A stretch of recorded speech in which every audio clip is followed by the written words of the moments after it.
So if you haven't heard the ridiculous response that Rick Ross had for rapper dee1 for criticizing him, Meek Mills, and Jim Jones, then check that out. But now let's check out Jim Jones's response, because it gets exponentially worse.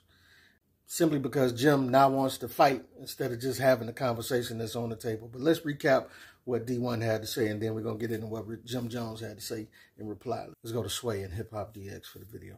Jim Jones, you could do better, brother. I love you too much. I love you too much to not be honest with you. Rick Ross, you could do better, brother. Meek Mill, you could do better, brother. I love you too much not to be honest with you. Are you the face of prison reform? Because are you the face of prison reform? Or are you sitting here on your new song with Ross talking about getting somebody murked and shot at the red light? Which one is it, bro? Which one is it, bro? Because I did a shoe giveaway in my city and gave out 1,300 pairs of your shoes because they said reform underneath them. And I love that you partnered with a major shoe company and you out here pushing prison reform. But now I got to sit here like, man, this man glorifying getting people killed as of a week ago. Like, what are you doing, bro? Lil Snoop really got killed. That broke your heart. You wear him around your neck. Why are you glorifying the same thing when my best friend got killed? When Carl got killed, New Orleans know who I'm talking about. When Carl got killed, and I had to go to his funeral and read the eulogy and be part of the funeral.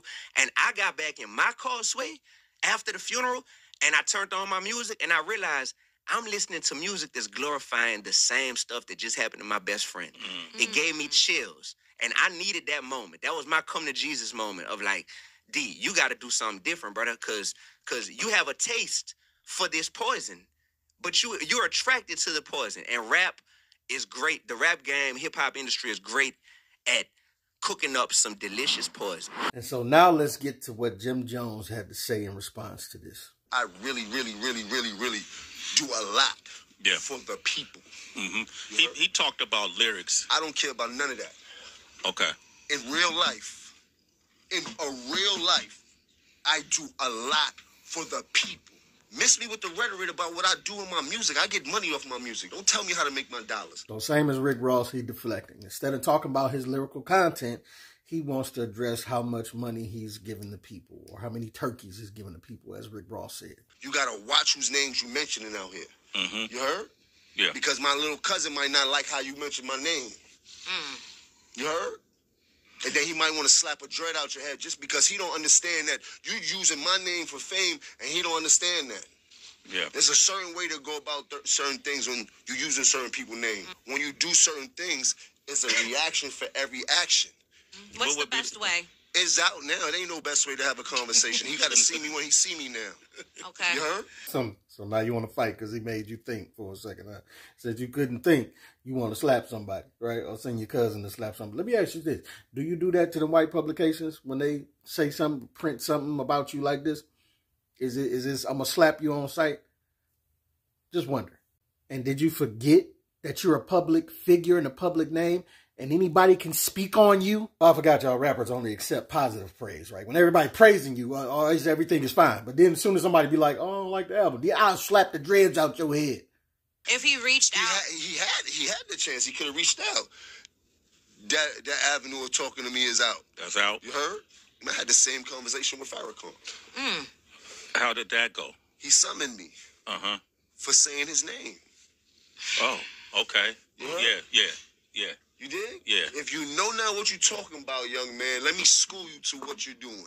This is all alleged, but as Jim Jones tells the story, he spit some lyrics that Farrakhan didn't like. Farrakhan summoned him to talk about it. They talked, and then as they were leaving, Farrakhan's security pressed Jim Jones like in a violent way, like, yeah, we'll get at you, you say something else. And I would just say, if that is the truth, then I got the same words for Farrakhan that I got for Jim Jones. Do you press them white folks like you press, you know what I'm saying?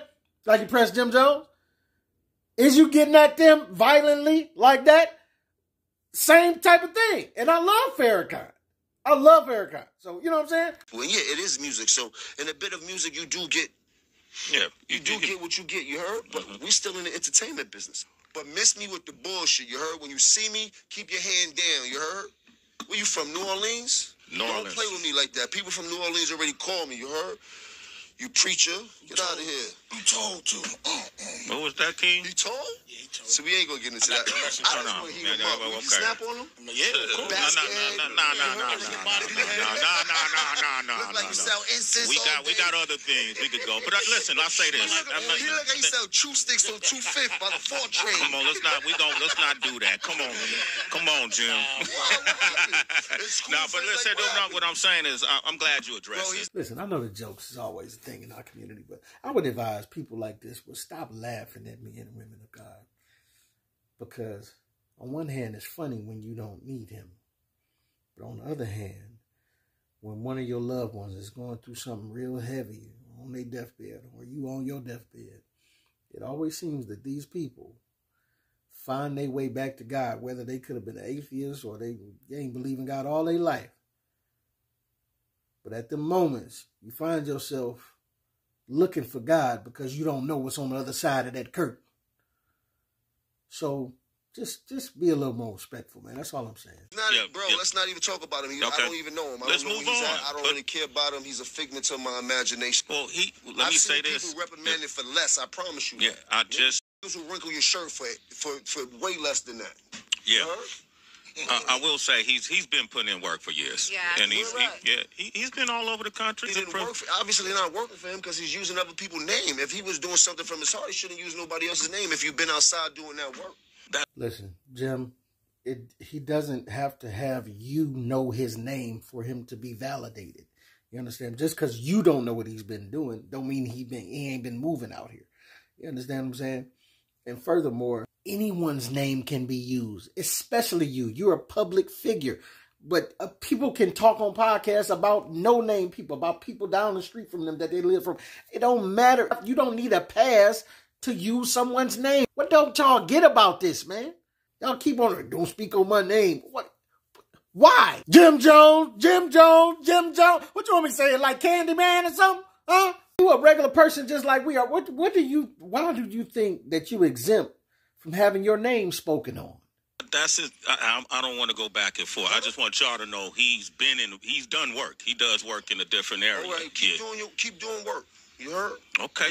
Leave me out of that. You heard? I promise you, leave me out of that. I'm scared for anybody that bothers me. I don't want no problem. I don't want no drama. I don't want you to mention my name because I don't want no drama. I don't want to get an attitude because you mentioned my name for no reason. I don't even want to get into that. Okay. I start glitching and shit like that. You heard? You got me very upset about this, bro. Let me know what you do besides preaching to the people, bro. You heard? When you want to do something positive and do something for the people instead of talking, holla at me, bro.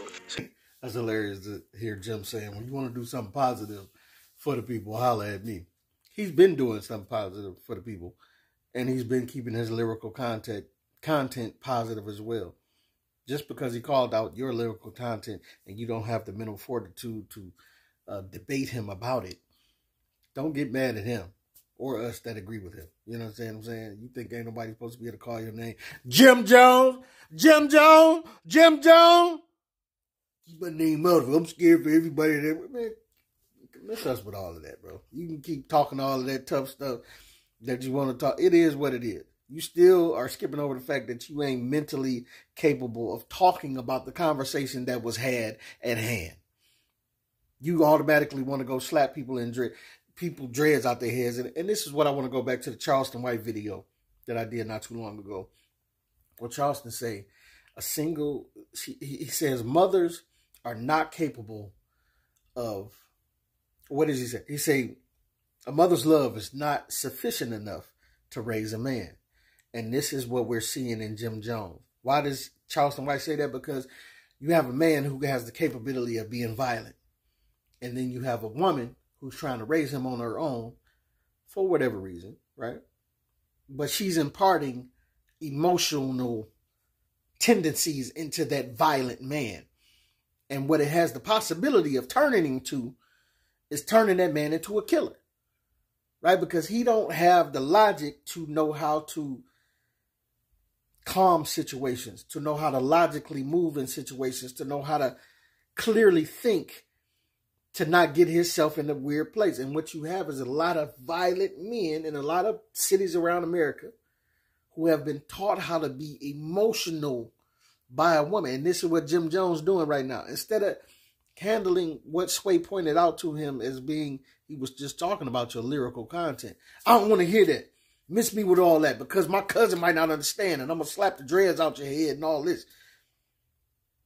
violent, volatile, emotional. And listen, Jim, I ain't trying to put you out on the branch by yourself. Like, we black men across America have all been, maybe in some partial way, exposed to this. So you ain't by yourself, brother. But what I'm saying is, at some point, do you need to notice it and remove it from your personal being and your space? Because you think this is cool. You can't have the conversation. So because you can't debate or have the conversation with the young brother that's hitting you with, a lot of stuff that you ain't really thinking about because you're enamored by the money you're getting from the situation. I'll make money off talking like this, so it can't be nothing wrong with it. Right? But this is the same thing the dope dealers say. As long as they making money off slinging crack and heroin and dope to all the hood, it can't be nothing wrong with it. Even though you can see the hood is decimated. Right? Can't be nothing wrong with it, right? But then as soon as somebody call you out and say, yeah, shit, there is something wrong with that. Let me debate you on that thought process that you have. Nah, I don't want to debate. I want to slap the dreads out your head. Volatile, emotional. Things that a woman taught you. And we saw Jim Jones go through things that a woman taught him, his mother, as far as kissing and all that. We seen stuff that was wrong with some of Jim Jones' upbringing. I ain't gonna say all, but some of it. We seen it. So let's not act like some of these other things that woman may have taught him as well, it can't be nothing wrong with it. But I'm going to end this video with dee1 responding to Meek Mill, because apparently Meek Mill had the most appropriate response out of all these rappers, right? Because he handled the conversation at hand. Meek Mill, thank you for your reply to my video post, brother. But most importantly, thank you for your honesty and your transparency in your reply. The fact that we could be on different sides of the fence with this or have different opinions, but still remain respectful and actually address the topic at hand and not try to deflect, that makes a huge statement to all the millions of people watching this, and it actually empowers them. Now, you said, now we do everything, LOL, implying that you could be the face of prison reform and you could still be glorifying murder inside of your music. And you said, I've been rapping this way since before I was the face of prison reform. Y'all forgot that fast? No, fam, we didn't forget that fast. But through watching your evolution, we look forward to seeing you evolve musically as well, because your music still touches and has the ability to empower millions of people, bro. That way it's not confusing or misleading to people. I know as an artist you could be thinking, but man, what if I lose some of my fans when I'm making that change because they like me for the old stuff? Trust me, brother, anybody that you lose when becoming a better version of yourself, that wasn't of God, and you're going to be better because of their loss. You will actually gain because of their loss. But when we have something called cognitive dissonance and willful ignorance that we're employing because we know better, but it's just harder to do better, man, that's the reason why I'm going to keep you in my prayers, and I'm genuinely rooting for you, bro. I want you to get there, brother. Shine your musical light. I love you, man.